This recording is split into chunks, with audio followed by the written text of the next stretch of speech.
morning, everyone, especially to our trusted mentor, Sir Myro. Guys, welcome back to my YouTube channel. Maybe you all already fed up with my voice again.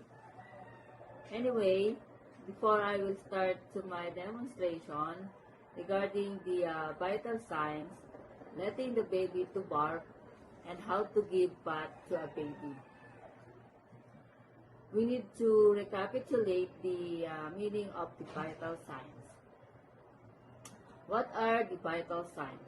Vital signs, or vitals for short, are measurement of the inner working of a human body, and they are collected and recorded over time.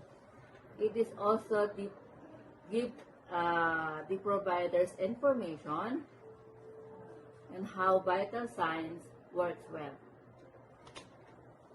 such as heart and the lungs. The vital signs can alert all the healthcare providers, and those measurements is tracked throughout the patient's journey, from pediatric to adults, and acute and chronic care, from the hospital and home care. Okay?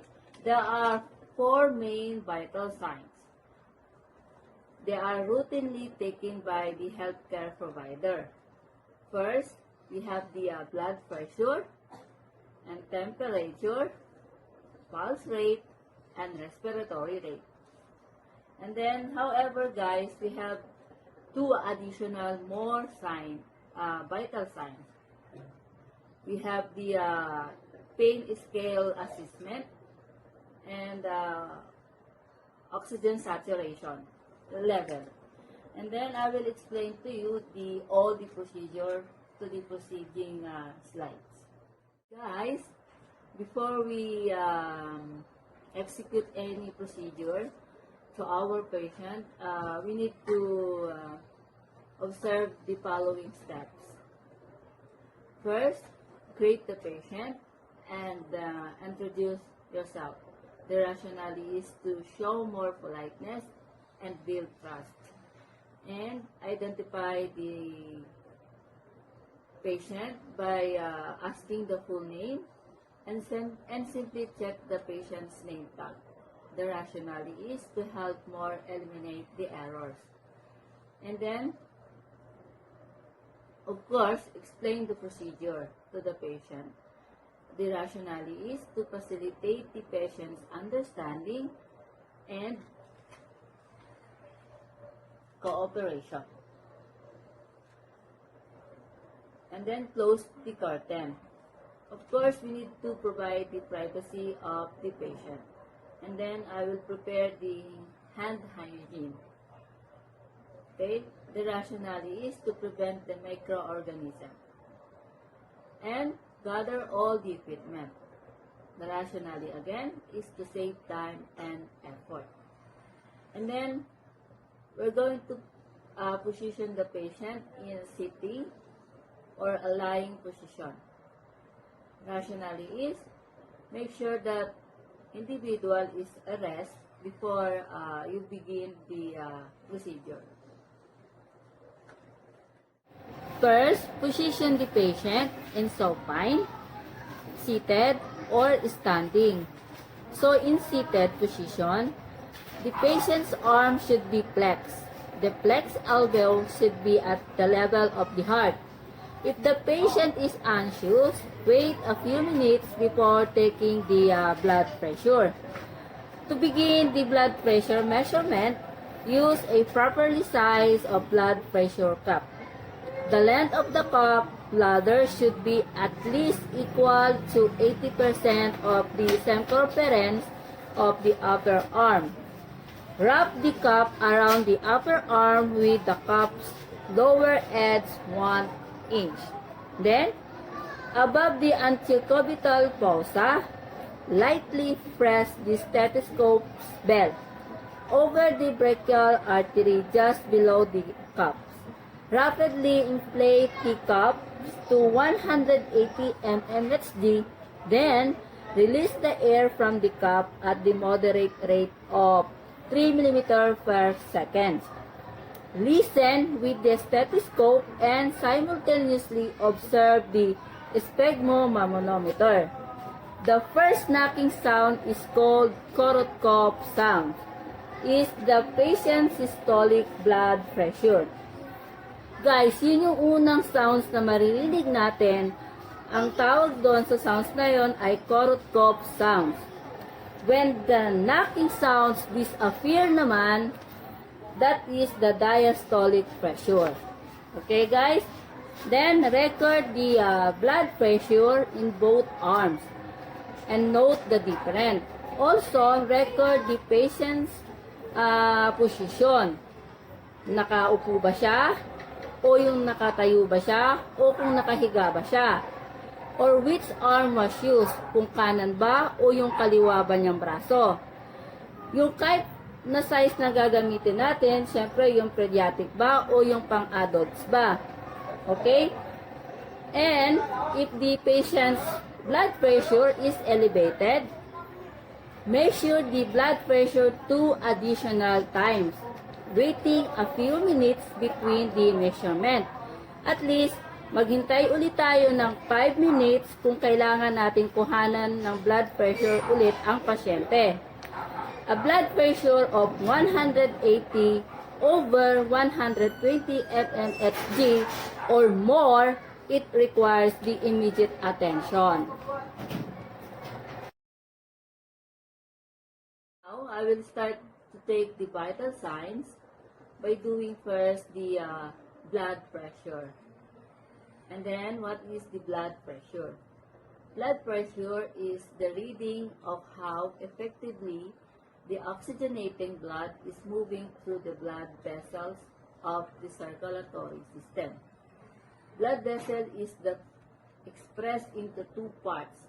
One is a systolic over diastolic. Systolic pressure is the pressure created when the blood pumps from the heart into the arteries, while diastolic pressure is the pressure inside the artery as the heart races between beats. Okay, this is the measurement with two numbers recorded as mmHg, millimeters of mercury, and written as systolic and diastolic. For the adults, the systolic pressure should be less than 120 mmHg, and the diastolic pressure should be less than 80 mmHg. For this example, the measurement would be written as the 120 over 80 mmHg. There is a certain condition that if the blood pressure is lower than the normal, that is called hypotension. While hypertension is the blood is high blood. Flormina. Oh, good morning, Miss Takeda. What can I do for you today? Can you check my blood pressure, please? Sure. Please take a seat and rest for a while. I'm going to take your blood pressure after 5 minutes, okay? And then, what do you feel today? I have some throat pain, but Oh, now okay. I'm good. Do you have cough? Nothing. Okay. You feel dizzy? Good. Do you have sipon? No. Okay. Okay, it's already 5 minutes. I'm going to take your blood pressure. Excuse me. Please put your arms so fine and uncross your legs. Okay, thank you, Miss Takeda.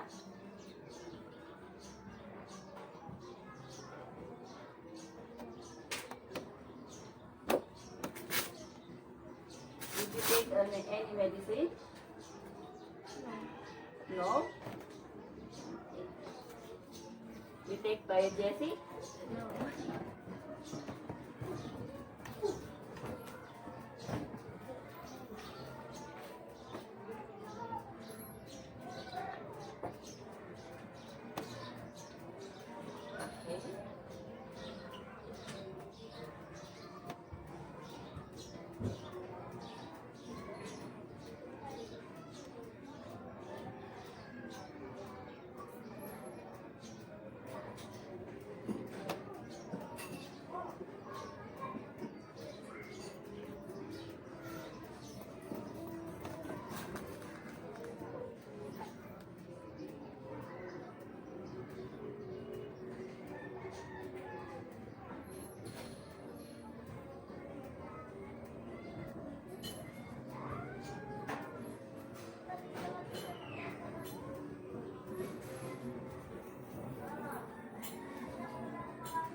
So, Miss Takeda, you don't get any worried about your blood pressure because you have normal blood pressure for today. Okay? You have a 110/60 of blood pressure. Thank you, Miss Takeda, and have a good day. Next vital signs that I'm going to take is the pulse rate. And what is pulse rate? Pulse rate is the number of times that the heart beats per minute. However, the heart rate varies from one person to another. And the normal pulse rate ranging from 60 to 100 beats per minute in the healthy adult. There are sites or location of the different pulses in the body. Example, the radial pulses are found in the radial artery. And the pulse located inside the elbow is called brachial pulse.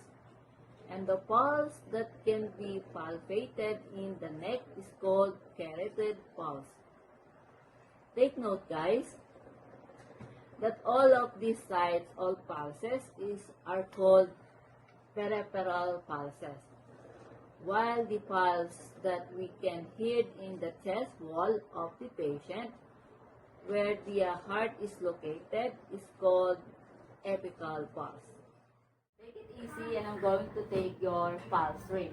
Yes, sure. Okay. Are you comfortable? Okay, good. Please, can I take your hands? And let's start.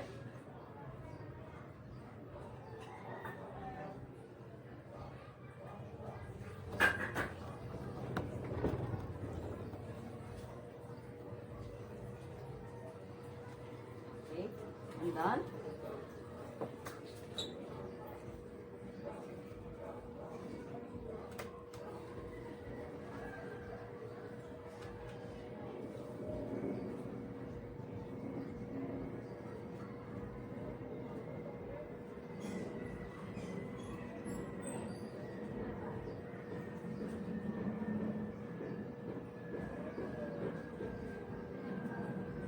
Okay. Miss Takeda, your heart rate is 62 beats per minute, and that is a normal heart rate. Okay, thank you again. Okay, guys, the vital signs that I'm going to take is the respiratory rate. And what is respiratory rate? Respiratory rate, sometimes referred as the breathing rate. It is the number of the breath taken per minute. This measurement is always taken when the individual is at rest. A single respiration count is equal to the chest rising during inhalation and falling during exhalation.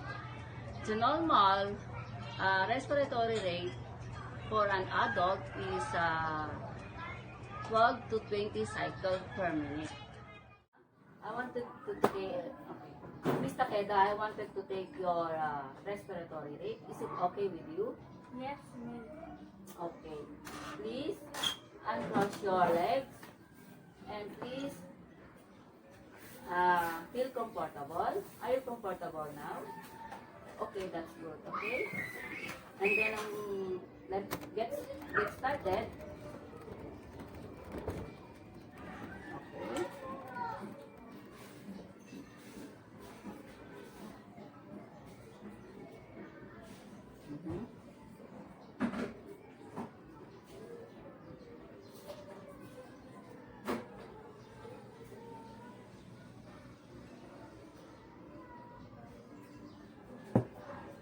Okay, you have a respiratory rate of 16 cycles per minute, and that is a normal respiratory rate. Congratulations. The vital sign that I'm going to take is the temperature. And what is temperature? Temperature is the amount of the heat in the body, and the body temperature is controlled by a process called thermoregulation. The thermoregulating center of the brain can be found specifically in the hypothalamus. The hypothalamus have many functions, but just what I have said That is one of the function of the hypothalamus is to regulate the body temperature. And that is why we do putting wet bimpo in the head of the patient if there is a fever. Yun ang rationale, guys. Alam nyo guys, there is no individual has exact same temperature reading throughout the day, as the body temperature naturally fluctuates.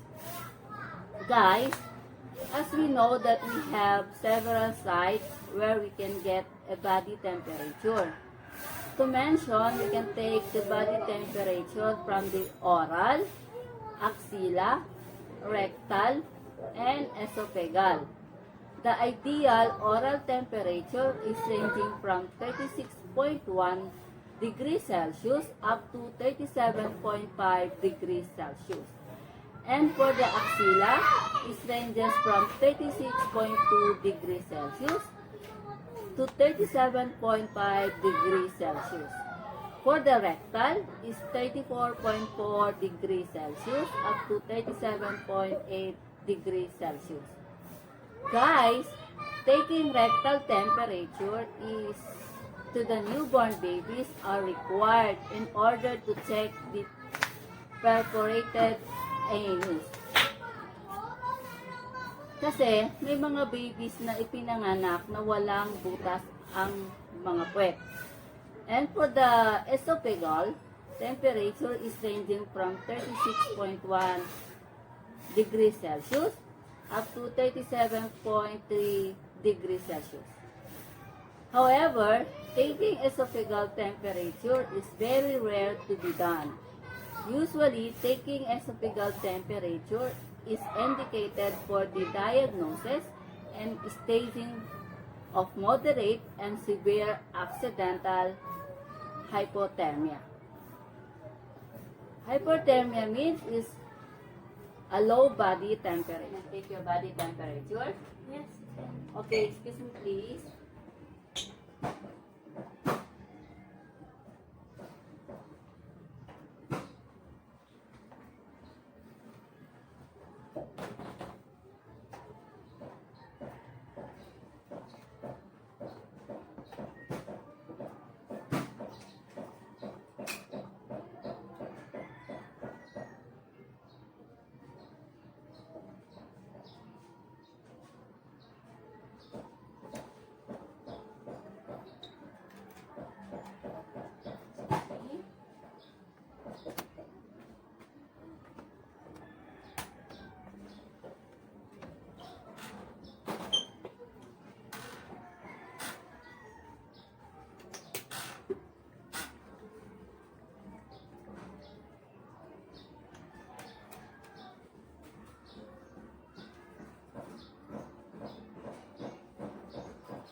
Okay, your body temperature is 35.8, so you have to don't to worry because it's the oxygen saturation level.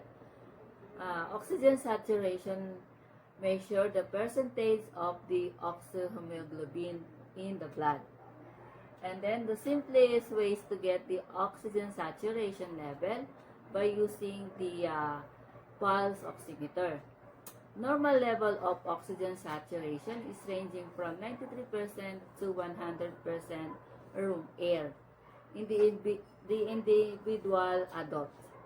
But for the healthy children, they are ranges from 90% to 100%.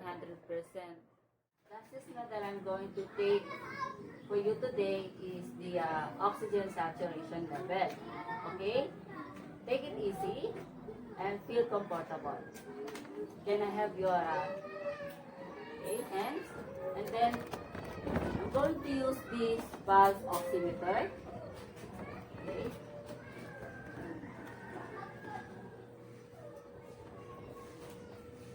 I'm going to start now.